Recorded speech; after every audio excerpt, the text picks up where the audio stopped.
Girlfriend আছে? Girlfriend না, আপাতত নাই। প্রেম করেন না? না, আপাতত করি না। মিথ্যা বলেন কেন? আপনার দেখে তো মনে হয় না আপনি প্রেম করেন। প্রেম করি না কারণ পড়ালেখা, জব সবকিছু মিলায় আর মানে প্রেম করার সময়টা হয় না।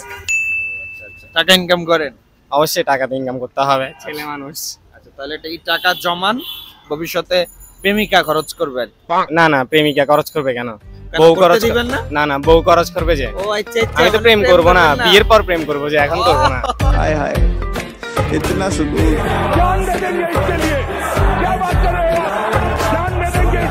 এখন করলে এগুলো শুধু শুধু ফাও ফাও হবে যে, কারণ এখন আর প্রেমের কোনো নিশ্চয়তা নাই।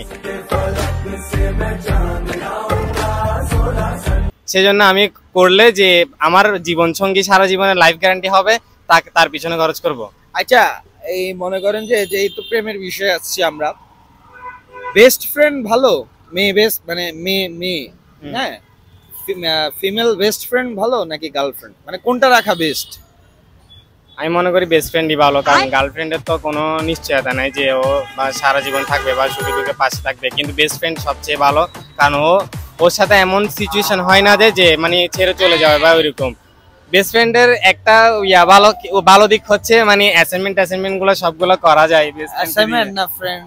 হ্যাঁ ওইরকম, হ্যাঁ, ফ্রেন্ডশিপ বেনিফিটস। হ্যাঁ হ্যাঁ এটা ভালো, হ্যাঁ? ওইরকম আর কি।